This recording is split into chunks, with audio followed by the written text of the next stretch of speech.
Bismillahirrahmanirrahim. Assalamualaikum warahmatullahi wabarakatuh.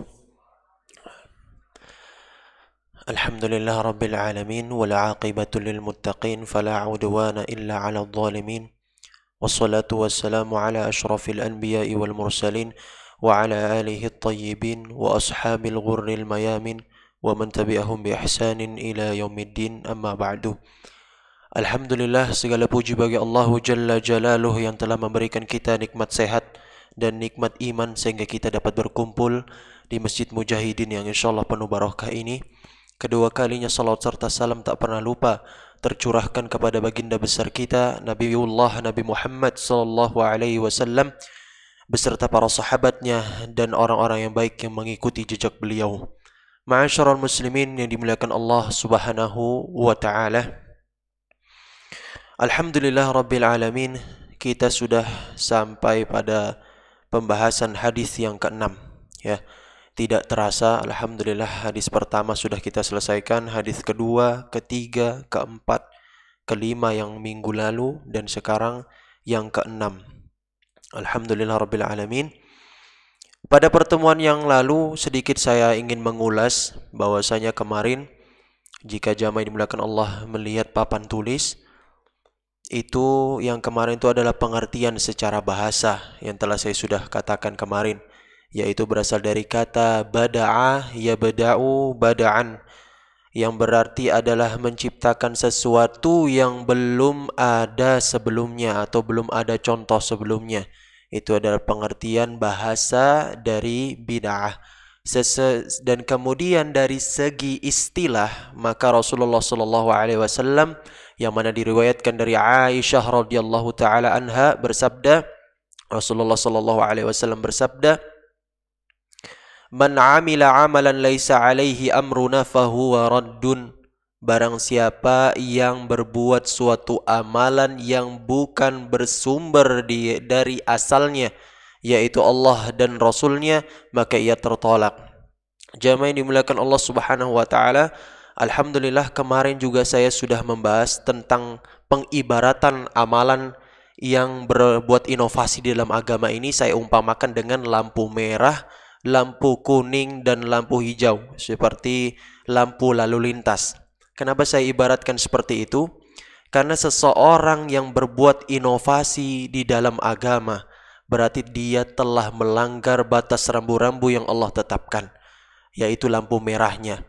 Dan kemudian yang diperbolehkan oleh Allah dan Rasulnya adalah lampu hijaunya. Dan insya Allah pada pertemuan kali ini kita akan membahas lampu merah, lampu hijau, dan lampu kuning.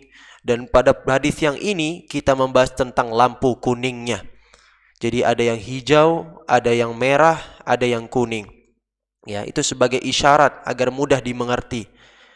Kenapa kok seperti itu? Ada merah, ada hijau, ada kuning. Merah itu ibaratnya adalah batasan. Hijau itu adalah hal-hal yang diperbolehkan oleh syariat agama kita. Dan kuning adalah perkara yang masih abu-abu atau samar-samar. Kalau ibarat dalam kita mengaji itu seperti ibaratnya ikhfa, ya, samar-samar. Ya. Membacanya itu dileburkan, tidak min tapi mim ba'di, tidak min tapi min dengung, sehingga dia itu namanya samar-samar. Seperti ini juga, perkara ini tidak bisa ditebak-tebak jemaah, karena apabila ditebak halal atau tidak, haram atau tidak, masih tidak jelas statusnya. Maka pada pertemuan kali ini saya akan membacakan sebuah hadis yang mana hadis ini berkaitan tentang hal tersebut. Alhamdulillah Rabbil Alamin. Taib, saya bacakan dulu hadisnya. An Abi Abdillah. Hadis ini dari Abi Abdillah. Kemudian An-Nu'man bin Bashir radhiyallahu anhuma. Yang mana hadis ini diriwayatkan dari Abi Abdullah An-Nu'man bin Bashir radhiyallahu anhuma. Semoga Allah Subhanahu wa taala meridhoi mereka berdua.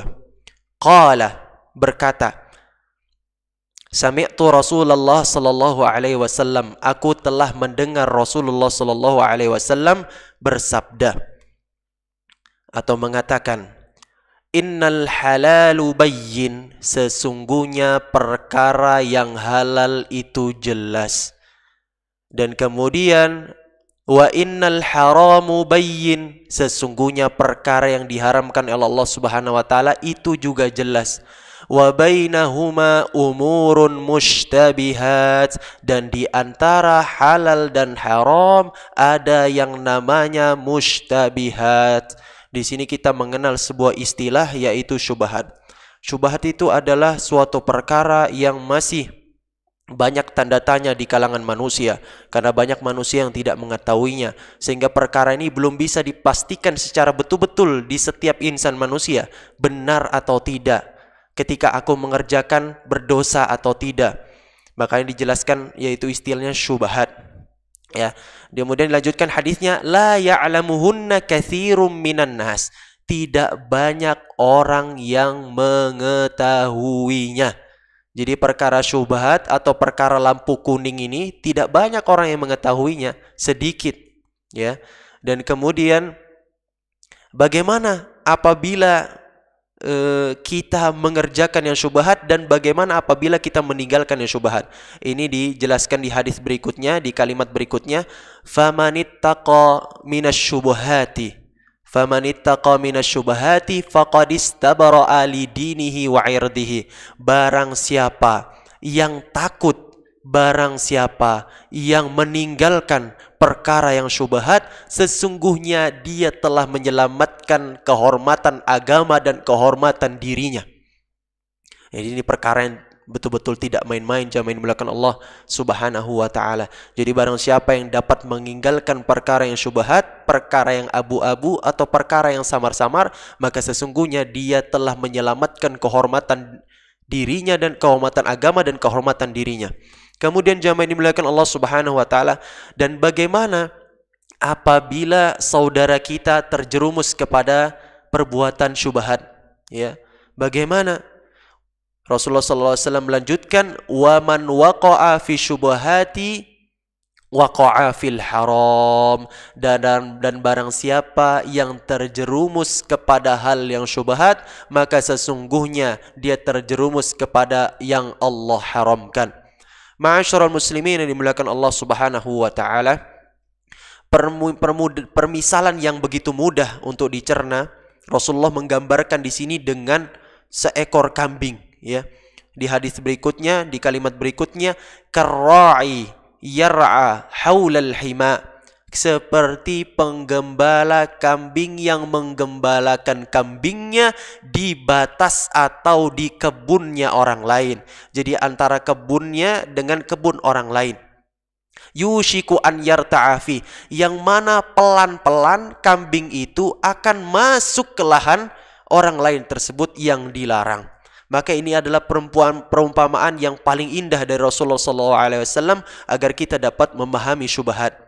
Jadi jamaah ini dimuliakan Allah Subhanahu wa taala, kambing tidak bisa diberi instruksi, kambing jangan ke kebunnya orang sebelah itu, karena itu bukan hakmu, tidak bisa, karena dia hewan, ya, tidak memiliki akal. Maka bisa saja kambing itu tadi, yang tadinya di ladang kita, dikarenakan dilepas di perbatasan pekarangan dengan pekarangan orang lain, maka bisa saja kambing itu tadi memakan rumput dari hak orang lain, memakan rumput dari kebun orang lain. Maka seperti itu jamaah yang dimuliakan Allah Subhanahu wa taala. Kemudian dilanjutkan lagi, ala wa inna likulli malikin hima, ketahuilah bahwa setiap raja memiliki larangan. Ala wa inna himallahi maharimu, dan larangan Allah adalah apa yang dia larang atau apa yang dia haramkan. Wa inna fil jasadi mudghatan, ketahuilah bahwa di dalam diri ini terdapat segumpal daging. Daging apa itu jamaah yang dimuliakan Allah Subhanahu wa taala?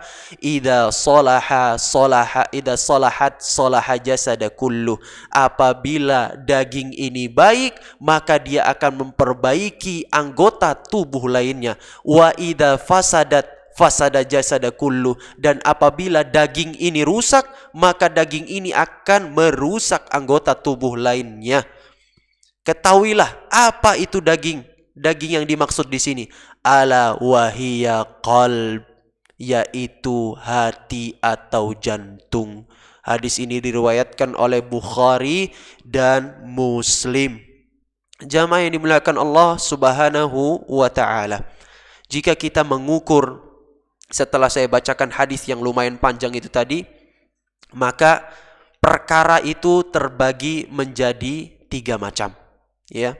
Al-halalu bayyin, yang jelas kehalalannya, dan kemudian al-haramu bayyin, perkara yang jelas keharamannya, dan di antara keduanya yaitu abu-abu, halal atau haram. Nah, seperti contoh dari yang jelas-jelas halal, apa aja yang jelas-jelas halal?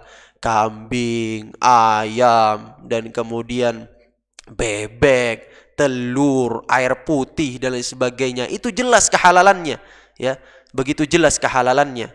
Nah, kemudian dari transaksi akad, seperti akad jual beli, halal, ya. Misalnya seseorang beli di warung dan kemudian harga yang sudah tertera, misalnya tisu 8.000, kemudian ia bayar secara tunai 8.000, maka ini ada transaksi akad jual beli yang sah dan halal, karena tidak ada pengurangan atau tidak ada penambahan sedikit pun. Jamaah yang dimuliakan Allah Subhanahu wa taala. Kemudian yang jelas-jelas kehalalannya yaitu akad nikah, yang mana seseorang itu yang tadinya belum menjadi mahram, setelah menikah dengan adanya ikrar janji suci itu tadi, saya terima nikahnya Fulanah binti Fulan dengan mas kawin seperangkat alat sholat dibayar tunai. Nah, apabila saksi mengatakan sah, maka dari yang haram menjadi halal. Di saat itu juga ketika akad nikah, maka seluruh tanggung jawab yang sebelumnya diemban oleh kedua orang tuanya, seluruhnya berpindah kepada suaminya. Jadi jamaah ini dimuliakan Allah Subhanahu wa taala, ikrar akad nikah ini betul-betul sakral, ya, betul-betul sakral. Maka sesuatu ketika seseorang sudah menikah, bagi pria surganya adalah tetap ibundanya, ya, tetap orang tuanya. Namun kalau misalnya istri berbeda.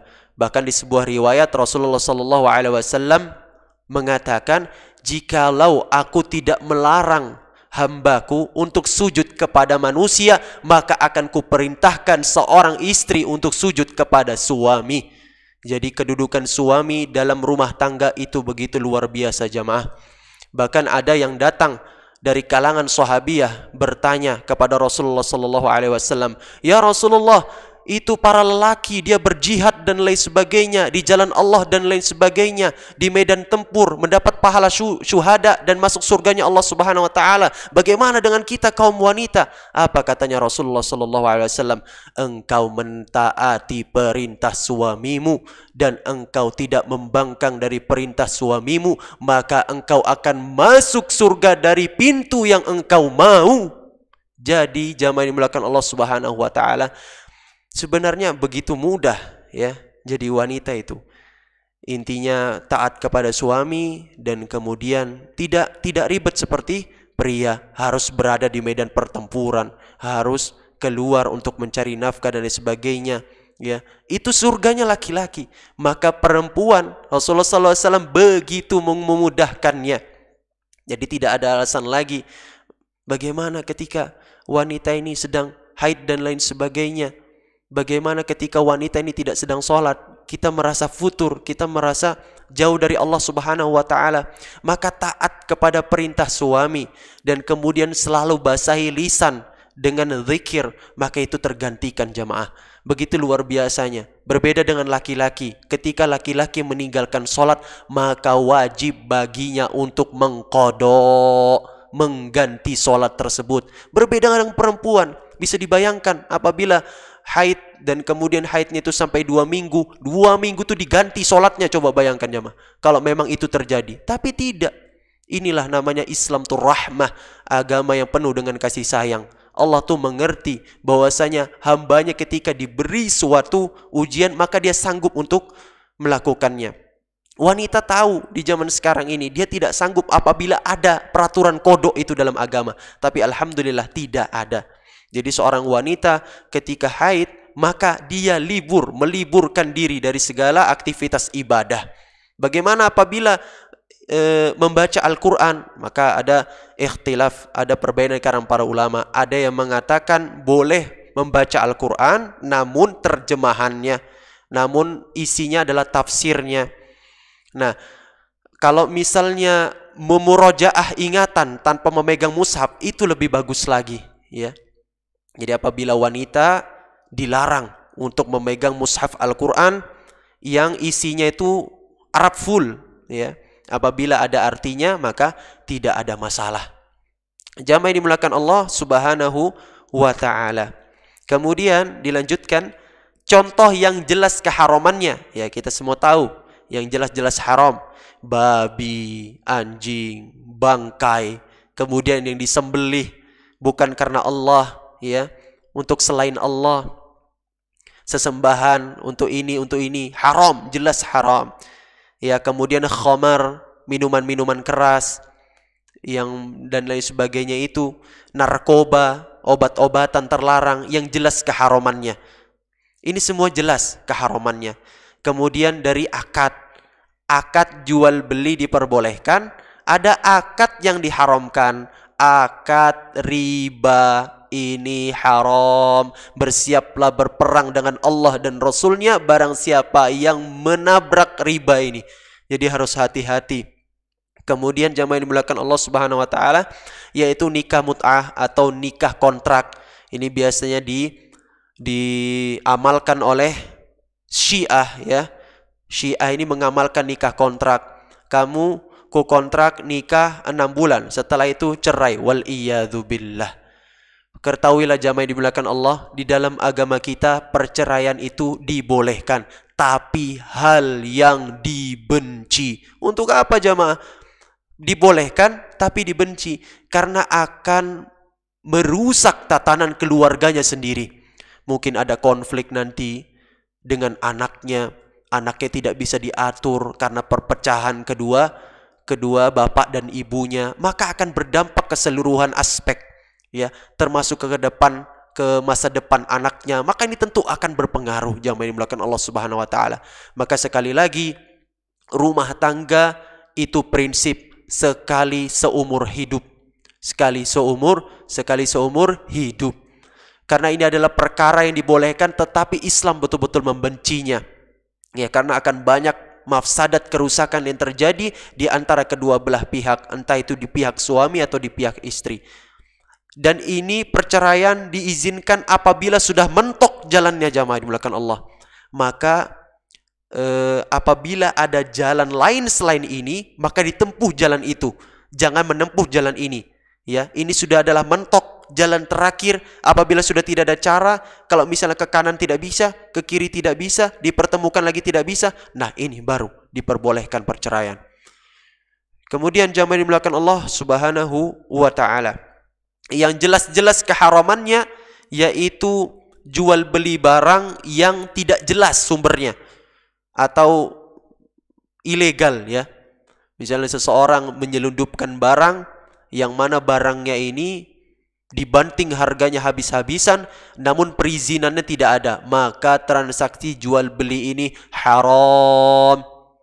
Seperti seseorang membeli barang dari luar negeri yang mana diselundupkan melalui Batam. Nah, Batam ini tidak ada jamaah perizinannya, yang mana pemerintah ini tidak mengetahuinya. Apabila perizinan-perizinannya ini ilegal, maka haram kita membeli barang tersebut. Kalaupun misalnya kita tetap menabrak, maka setiap amal yang kita kerjakan dengan barang itu tidak barokah. Maka carilah sumber-sumber barang yang memang sumbernya terpercaya, garansinya ada, dan kemudian jaminannya jelas. Sehingga apabila kita transaksi jual beli ini selamat dan kita berkah ketika menggunakannya. Fungsinya itu jamaah yang dimuliakan Allah Subhanahu wa taala. Segala barang yang kita pergunakan itu harapannya adalah berkah dalam kehidupan kita. Untuk apa kita beli barang harganya puluhan juta namun seludupan? Untuk apa kita memiliki barang mewah tapi barangnya ilegal? Sungguh tidak akan mendatangkan keberkahan dalam kehidupan kita. Kemudian jamaah yang dimuliakan Allah Subhanahu wa taala, di antara perkara yang halal dan haram ini ada namanya perkara yang syubhat yang sudah saya singgung tadi, dan biasanya perkara ini banyak diperselisihkan para ulama. Ya, karena saking ambigunya sebuah permasalahan sehingga banyak perdiskusi atau diskusi para ulama itu untuk memecahkan masalah ini. Ya, seperti contoh, apa hukumnya makan daging kuda? Ya, apa hukumnya makan daging kuda? Apa hukumnya makan kura-kura? Apa hukumnya makan buaya? Apa hukumnya makan ular laut? Ular haram. Tapi kalau ular laut, nah, jadi ini tidak semua orang mengetahuinya, ya. Tidak semua orang mengetahuinya. Nah, di sini tugasnya ulama untuk berijtihad, menentukan tentang halal dan haramnya. Karena al-ulama warathatul anbiya, karena ulama adalah pewaris para nabi. Sehingga apabila suatu perkara itu datang, ulama yang memecahkan masalah ini agar umat itu diberi lampu, ya, diberi penerangan. Oh, seperti ini. Oh, ini halal. Oh, ini haram. Ya. Seperti kuda, ya. Makan daging kuda, apa hukumnya jamaah memakan kuda? Daging kuda halal, sebagaimana di dalam Sahih Bukhari dan Muslim, nanti bisa dirujuk, ya, bahwasanya memakan daging kuda itu halal. Namun ada juga ikhtilaf yang mengatakan memakan daging kuda ini makruh, dibenci hukumnya, karena yang dimaksudkan Allah Subhanahu wa taala itu kuda itu adalah yang bisa dimanfaatkan untuk tunggangan. Jadi dari segi kemanfaatannya itu bukan dari segi kita dikonsumsi, tapi dari segi kita jadikan kendaraan. Karena kuda ini dari dulu memang kendaraannya Rasulullah SAW dan unta. Jadi dari segi kebermanfaatan, menurut Imam Abu Hanifah, maksudnya kuda ini, hewan kuda ini, manfaatnya bukan dari segi konsumsi, tapi dari segi ditunggangi untuk dijadikan misalnya dalam berperang dan lain sebagainya. Dari segi itu, sehingga Imam Abu Hanifah memakruhkan, membenci orang yang memakan daging kuda. Namun pendapat yang kuat jamaah yang dimuliakan Allah, halal, karena Rasulullah SAW yang bersabda dari riwayat Bukhari dan Muslim. Namun kalau misalnya ada saudara kita yang memakan daging kuda, ya jangan dikucilkan atau jangan menganggap itu kan nggak boleh, itu kan makruh. Tidak. Mungkin mereka memiliki pandangan sendiri, mungkin mereka memiliki dalil masing-masing. Jamaah yang dimuliakan Allah Subhanahu wa taala. Kemudian kura-kura, buaya, ya, yang mana hewan-hewan ini tinggal juga di laut, tinggal juga di darat, ya. Maka ini syubhat. Ya, sudah saya katakan tadi, perkara yang abu-abu, tidak semua orang mengetahuinya. Bagaimana hukumnya memakan buaya? Bagaimana hukumnya memakan ular laut?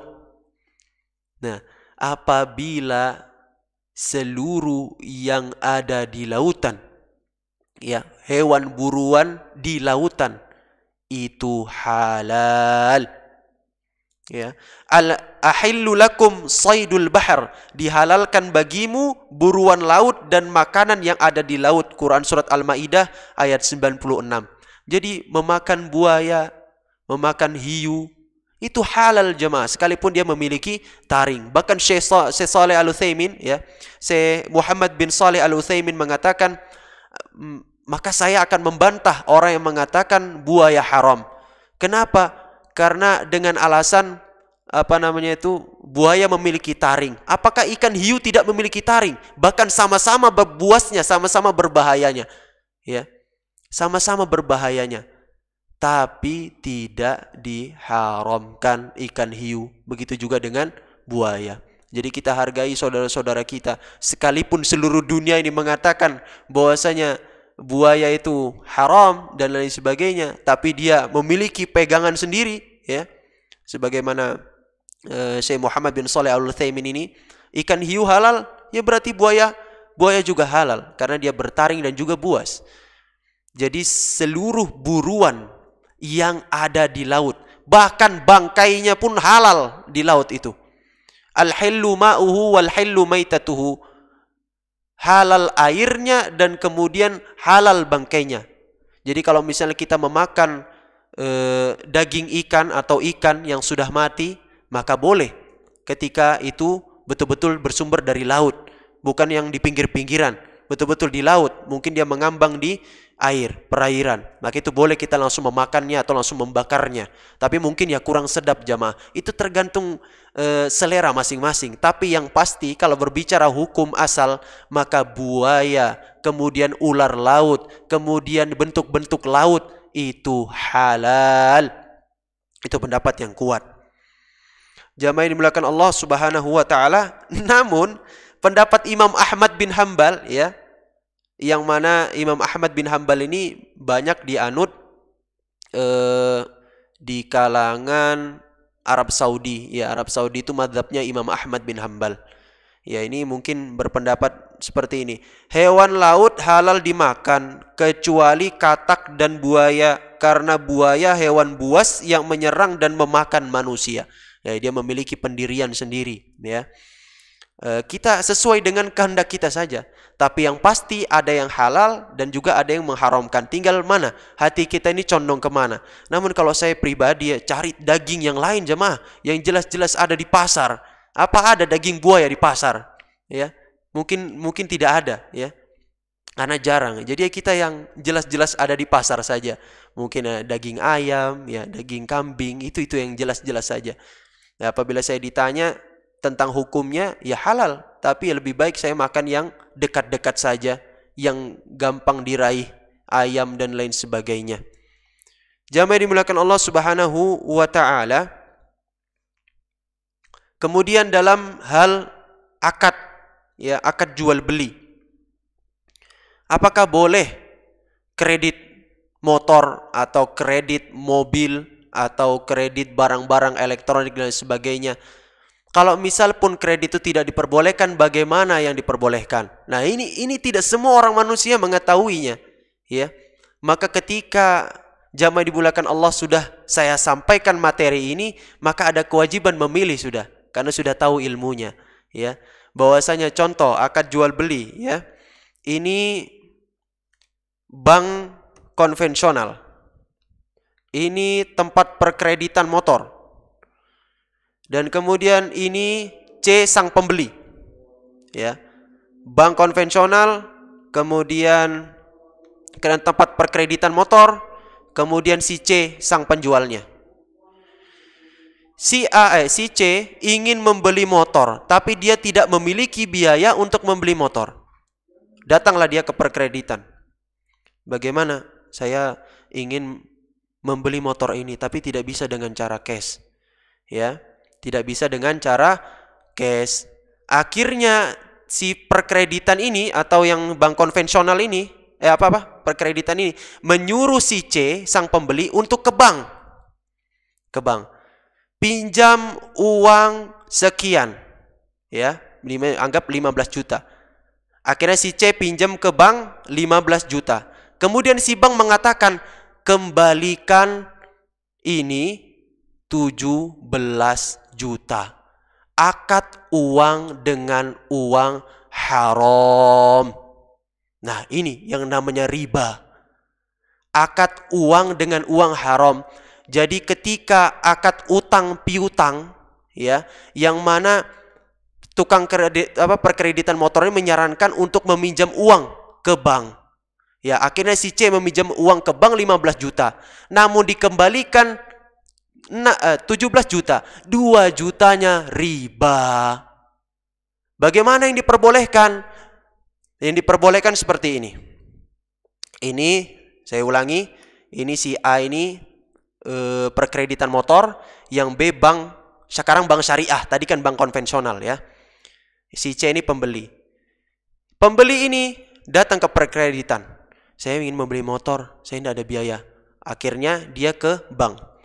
Saya ingin membeli motor, saya mau pinjam uang 15 juta. Tidak boleh Pak, karena ini bank syariah, haram pinjam uang untuk membeli motor.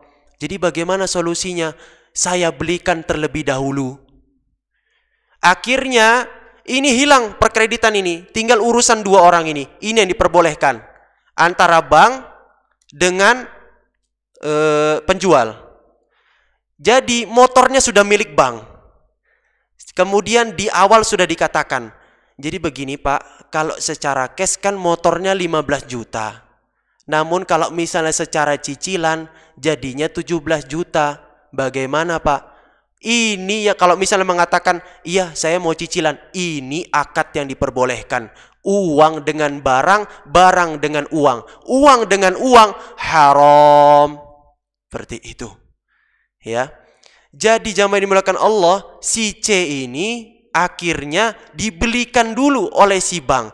Nanti si C menyicilnya ke bank, bukan ke perkreditan. Kalau misalnya leasing, namanya istilahnya tuh leasing dalam dunia perekonomian muamalah itu.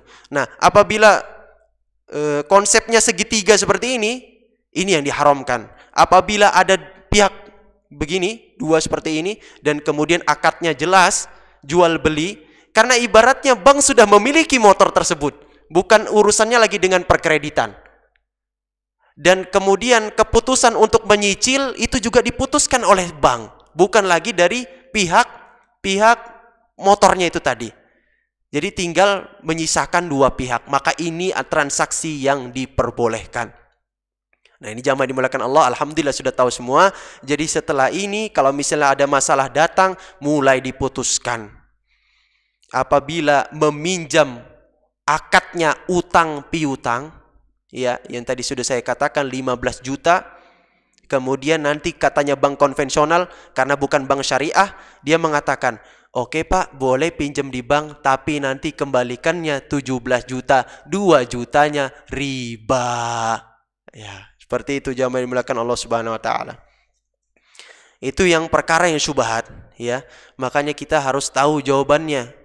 Apabila perkara datang, akhirnya kita tidak, aduh itu halal atau haram, ini halal apa haram. Nah sekarang sudah tahu semua, alhamdulillah tinggal dilaksanakan. Kemudian sebab-sebab terjadinya syubhat, sebab-sebabnya itu yaitu kembali kepada dalil atau kurangnya tersebar penjelasan terhadap suatu masalah. Contoh jamaah yang dimuliakan Allah, terdapat dua dalil, ya. Yang satu membolehkan, yang satu tidak membolehkan. Rasulullah Shallallahu Alaihi Wasallam dalam sebuah riwayat mengatakan, ketika kamu menyentuh kemaluanmu, maka berwudulah.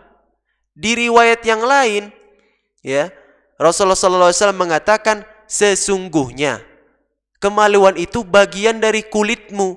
Ia tidak akan membatalkan. Coba kontradiksi jamaah. Bagaimana kalau seperti ini? Maka melakukan metode pentarjihan atau menimbang mana yang lebih kuat pendapatnya. Maka dalam Muhammadiyah itu ada namanya Majelis Tarjih Muhammadiyah. Itu menimbang pendapat sesuai dengan pemahaman Rasulullah SAW dan kemudian 4 imam madhab yang telah disepakati itu bagaimana? Ya, ini ranahnya para ulama, ya, ranahnya para ulama harus menguasai ilmu usul fikih dan ilmu mustalah hadis. Mungkin dilihat dari derajat hadisnya, mungkin dilihat dari statusnya hasan, sahih atau dhaif dan sebagainya. Jadi yang pasti di satu sisi Rasulullah SAW itu membolehkan ketika kita sudah berwudu memegang kemaluan karena sebagian dari kulit kita. Namun di hadis yang lain Rasulullah mengatakan apabila engkau menyentuh kemaluan maka berwudulah. Nah, apabila seperti ini jamaah, maka ulama pasti ada yang khilaf. Tinggal kita memilih. Mau yang ini tidak apa-apa, mau yang menyentuh kemudian tidak berwudu tidak ada masalah. Yang jadi masalah tidak wudu dan tidak sholat. Nah, itu yang masalah. Ya, itu tidak wudu dan tidak sholat yang jadi masalah. Kalau asal pilihan itu semua berlandaskan pada dalil, insya Allah ya dibenarkan. Kemudian jamaah yang dimuliakan Allah Subhanahu wa taala, sebab terjadinya syubhat yaitu permasalahan yang tidak ada nas atau dalil yang tegas, sehingga banyak muncul ijtihad dari para ulama. Seperti contoh kunut subuh. Ini ikhtilaf yang begitu besar di kalangan para ulama. Imam Syafi'i dan kemudian Imam Malik, Imam Syafi'i bahkan berpendapat bahwasanya kunut subuh sunnah muakkadah, sunnah yang sangat ditekankan, bahkan mendekati wajib. Karena berbagai riwayat menjelaskan bahwasanya Rasulullah SAW selama hidupnya itu tidak pernah meninggalkan kunut subuh. Nah, Imam Malik juga berpendapat demikian. Cuman bukan Imam Nawawi, maksud saya Imam Malik berpendapat juga begitu, ya. Namun sesekali saja. Makanya saya biasa itu kunut subuh ya sesekali saja, mengikuti pendapat Imam Malik. Tapi Imam Malik tidak menafikan, ya, karena masih satu perguruan Imam Syafi'i dengan Imam Malik. Berbeda dengan Imam Abu Hanifah, imam yang pertama. Dia membid'ahkan. Makanya banyak golongan saudara-saudara kita, ya, itu wajar, ya. Itu perbedaan namanya, gitu loh. Karena memang ada pendapatnya, bahkan pendapat Imam Abu Hanifah, ya, membid'ahkan. Kemudian di yang lain Imam Ahmad bin Hambal seperti dianut di Arab Saudi itu, ya, dia mensunnahkan kunut di waktu sholat witir. Itu yang disyariatkan. Dan kemudian kunut nazilah apabila terjadi bencana. Kalau kunut nazilah sholat 5 waktu jamaah. Subuh, zuhur, asar, maghrib, isya. Itu kunut subuh semua. Kunut. Ya, kita berdoa kunut semua. Memohon kepada Allah agar dihilangkan bala dan bencana ini. Nah, itu pendapatnya Imam Ahmad bin Hambal yang berpendapat bahwasanya kunut subuh dilakukan ketika ada kunut nazilah atau bencana dan juga di waktu witir. Itu. Jadi ini perkara yang banyak diperselisihkan. Tinggal kita pilih. Mau kunut ya monggo, yang tidak mau kunut ya nggak ada masalah. Yang salah tidak sholat subuh. Dah itu. Itu yang kesepakatan. Karena sholat wajib. Mau madhab apa saja, sholat itu wajib, sholat 5 waktu, apalagi sholat subuh. Jadi yang masalah itu bukan masalah kunut atau tidak kunut, yang masalah itu tidak sholat subuh, itu yang masalah. Sholat subuh jam 9, itu yang masalah. Itu yang masalah. Jadi bukan masalah kunut dan tidak kunut, ini luas ranahnya. Ya, permasalahan ini ikhtilaf yang luas. Seperti itu. Seperti bismillah dan tidak bismillah, ini perkara yang luas sekali jamaah yang dimuliakan Allah. Saya di sini pakai bismillah, dimutakin saya sirkan karena saya tahu dalil-dalilnya itu yang penyokong dan penguat hadisnya masing-masing. Itu semua berdiri di atas dalil, ya. Bismillah mau tidak bismillah, itu semua kuat pendapatnya, saling menguatkan. Tinggal metode pentarjihan saja, mana menimbang yang paling kuat, dan itu yang kita dalami atau kita ambil. Kemudian jamaah yang dimuliakan Allah Subhanahu wa taala, maka hal-hal inilah yang menjadi sebab-sebab terjadinya syubhat. Banyak orang yang tidak mengetahuinya, kemudian ada yang bilang ini, ada yang bilang itu, mana yang benar? Tinggal kita pilih. Tugas kita adalah memilih. Gitu. Sedangkan ulama tugasnya adalah memberi pilihan. Seperti itu. Nah, seperti contoh tahiyatul masjid. Rasulullah SAW mengatakan ketika engkau memasuki masjid, maka jangan duduk terlebih dahulu, laksanakanlah sholat 2 rakaat.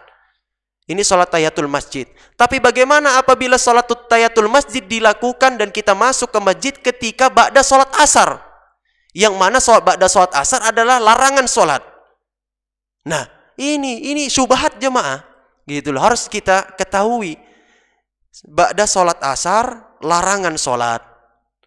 Tetapi Rasulullah SAW menganjurkan umatnya ketika memasuki masjid, jangan duduk terlebih dahulu kecuali melaksanakan sholat 2 rakaat atau tahiyatul masjid. Bertabrakan 2 kaedah ini. Bagaimana solusinya? Katanya Ustadz Abdul Hamid, sesuatu itu bisa gugur dikarenakan sebuah illah atau penyebabnya. Saya misalnya bertanya, simpel saja jamaah. Seseorang misalnya ketiduran, bangun menjelang adzan maghrib, belum sholat asar. Di saat itu ada larangan sholat. Bagaimana? Apa tidak sholat? Apa meninggalkan sholat wajib? Tidak kan? Meninggalkan sholat wajib? Tidak. Jadi dia wajib sholat asar terlebih dahulu, baru itu sholat maghrib. Seperti contoh lagi jamaah yang dimuliakan Allah Subhanahu wa taala, ya. Kita tidur dari, misalnya anggap seseorang tidur dari jam 3 subuh hingga jam 9. Dia belum sholat subuh, dari zuhur. Dia belum sholat subuh. Kemudian dia berpendapat bahwasanya, loh, waktunya sudah lewat, jadi tidak usah lagi sholat subuh. Ini subhat ini subhat, ini contoh subhatnya. Jadi laksanakan dulu sholat subuh, baru sholat zuhur. Begitu juga ketika kita sedang safar. Ketika kita sedang safar, ada sholat zuhur dan sholat asar. Kita berada di waktu sholat asar, sedangkan kita belum sholat zuhur. Sholat asar dulu apa sholat zuhur dulu? Perbedaan ulama, ada yang mengatakan asar dulu, ada yang mengatakan zuhur dulu. Tapi pendapat yang paling kuat, sholat zuhur dulu. Karena sholat itu harus berurutan. Jadi kalau misalnya kita di waktu asar namun belum sholat zuhur terlebih dahulu baru asar. Bagaimana apabila misalnya kita belum sholat maghrib, tapi pada saat di Mujahidin ini orang-orang melaksanakan sholat isya. Bagaimana jamaah dimuliakan Allah Subhanahu wa taala? Maka solusinya adalah, ini sudah pernah ditanyakan Ustadz Khalid Basalama kepada Syekh Utsaimin. Kemudian Syekh Utsaimin menjawab, sholat maghrib terlebih dahulu sendiri. Ya, sholat maghrib terlebih dahulu sendiri, kemudian mengikuti imam sedapatnya imam. Meskipun imam sudah tayat akhir, ikut ke imam. Karena tidak bisa 3 dengan 4 dengan niat berbeda, itu tidak bisa. Kalau misalnya zuhur dan asar rokaatnya sama, misalnya imam niat sholat asar, kita niat sholat zuhur, boleh. Cuman kalau misalnya sholat isya, tapi kita belum sholat maghrib, di sholat isyanya para imam itu kita meniatkan untuk sholat maghrib, tidak boleh karena ganjil. Maghrib 3, isya 4. Sehingga selesaikan dulu maghribnya sendiri, kemudian mengikuti imam sholat isya sedapatnya. Meskipun ini sudah sampai rakaat terakhir imamnya. Jadi seperti itu jamaah dimuliakan Allah. Ini adalah perkara-perkara yang masih abu-abu di masyarakat. Dan alhamdulillah jamaah dimuliakan Allah sudah mengetahui ilmunya. Alhamdulillah rabbil alamin. Dan kemudian ini terakhir ya, kembali kepada kondisi yang kenyataan yang terjadi. Contoh perkataan suami kepada istrinya, kamu haram untukku. Lah. Ini syubhat jamaah. Gitu loh. Maksudnya bagaimana? Maksudnya talak 1 kah? Talak 2 kah? Talak 3 kah? Karena suatu perkataan yang bercandanya itu dianggap serius adalah perkataan talak ini. Jadi para ulama itu ikhtilaf. Kamu haram untukku. Nah, ini maksudnya bagaimana ini? Ini jatuh talak kah? Atau maksudnya ingin berkata saja kah karena kan emosi? Ya, ini makanya ini adalah sesuatu yang dikembalikan kepada kondisi kenyataan yang terjadi. Kemudian contoh yang berikutnya, pekerjaan yang tidak murni halal, ya tidak murni kehalalannya. Contoh, seseorang kerja di sebuah instansi atau swalayan, ya, yang mana di situ memperjualbelikan ada yang halal, ada yang haram, kemudian ada minum-minuman keras dan lain sebagainya. Nah, ini bagaimana? Ya, tercampur antara halal dan yang haram. Maka jalan tengahnya adalah apabila dia diperintahkan bosnya untuk mengangkat bir, untuk mengangkat hal-hal yang diharamkan oleh Allah Subhanahu wa taala, maka sikap kehati-hatiannya dia menolak. Karena untuk menunjukkan sikap keseriusannya dia sebagai muslim. Ya, menunjukkan sikap keseriusan sebagai muslim, maka dia menolak apabila diperintahkan, ini angkat ini apa dulu, mohon maaf Pak, ini minuman-minuman keras. Nah, ini tidak boleh jamaah dimuliakan Allah Subhanahu wa taala. Minimal kalau memang itu tidak bisa dihindari, bahkan mudorotnya besar, bisa mempengaruhi pekerjaan kita dipecat, minimal muka kita merah untuk menunjukkan kita menolak kemungkaran tersebut karena minuman-minuman keras. Ya, minimal kita menolak. Nah, jadi ada 2 kondisi sikap kita terhadap yang syubhat ini. Pertama, ketika kita tahu hukumnya dengan jelas, kita kerjakan berdasarkan ilmu kita. Kita tahu kunut subuh adalah sunnah, jalankan. Kita tahu bismillah al-fatihah itu jahar, kita jalankan sesuai dengan ilmu kita. Ya, sesuai dengan ilmu kita yang sudah kita yakini. Jangan ragu-ragu lagi, jalankan apa yang kita yakini. Kemudian kalau tidak tahu hukumnya, sunnahnya adalah ditinggalkan. Ini adalah sikap terbaik. Misalnya, ini boleh tidak kayak gini, seperti ini. Aduh, nggak tahu. Kalau misalnya ragu-ragu, tinggalkan aja lah. Ya itu sikap terbaiknya. Ya, faman ittaqa minasyubahati faqad istabara li dinihi wa irdihi. Maka barang siapa yang takut terhadap syubhat, berarti dia telah menyelamatkan agama dan kehormatannya. Nah, kalau dia kerjakan, maka dia terjerumus kepada yang Allah haramkan. Misalnya jamaah ini dimuliakan Allah, terdapat 10 perkara yang syubhat. Kita mengambil dan mengerjakan 5 yang syubhat. Maka yang 5 ini sudah pasti, dari 5 ini ada yang Allah haramkan. Itu sudah pasti. Itu. Jadi ketika 10 perkara datang, kita mengambil 5 perkara, di antara 5 perkara ini pasti ada yang Allah haramkan. Makanya kita harus berhati-hati ya terhadap perkara syubhat ini. Dan kemudian yang terakhir, kemudian hati adalah pemimpin anggota badan lainnya. Apabila hati kita baik, sering memperbanyak muhasabah, hati kita terikat kepada Allah, maka insya Allah kita dipermudah untuk melakukan amalan-amalan soleh. Ketika anggota badan ini terasa sakit, ya, misalnya kaki kita terasa sakit, leher kita terasa sakit, mungkin jamaah ada masalah di hati kita. Itu dulu kita periksa. Mungkin sholat kita ada yang bermasalah. Itu. Kalau misalnya di badan-badan kita ini ada pusing-pusing, dan kemudian mata kita ini sepertinya bawaannya kok ngantuk terus dan lain sebagainya, mungkin kita jarang wudu. Itu mungkin, berbagai kemungkinan. Itu mungkin bisa dipecahkan dari hati kita. Jadi kalau misalnya mudghah kita baik, hati kita baik, maka itu akan memperbaiki seluruh anggota tubuh kita. Mungkin badan kita nanti terasa enak karena sering ibadah kepada Allah. Ini adalah ciri-ciri tanda orang beriman. Jamaah yang dimuliakan Allah Subhanahu wa taala. Maka apabila seseorang itu jarang menutrisi hatinya, ya, maka niscaya akan sulit menerima kebenaran, akan sulit mengerjakan amal soleh, akan terasa berat anggota badannya untuk mengerjakan amal soleh. Bahkan anggota badannya justru semakin ringan dalam amalan maksiat, wal iyadu billah, amalan yang mengarahkan kepada keburukan. Karena hati ini adalah penentu. Jadi kita ini jamaah dimuliakan Allah, hati kita ini ada penentu. Mau kita arahkan ke surga atau mau kita arahkan ke neraka, ini ada dalam genggaman kita. Hadanallahu wa iyyakum. Apabila ada kesalahan, murni kesalahan saya pribadi, mohon maaf sebesar-besarnya dari kefakiran ilmu saya. Apabila ada salah, saya mohon maaf. Kebenaran datangnya dari Allah. Subhanakallahumma wa bihamdika asyhadu an la ilaha illa anta astaghfiruka wa atubu ilaik. Wassalamualaikum warahmatullahi wabarakatuh.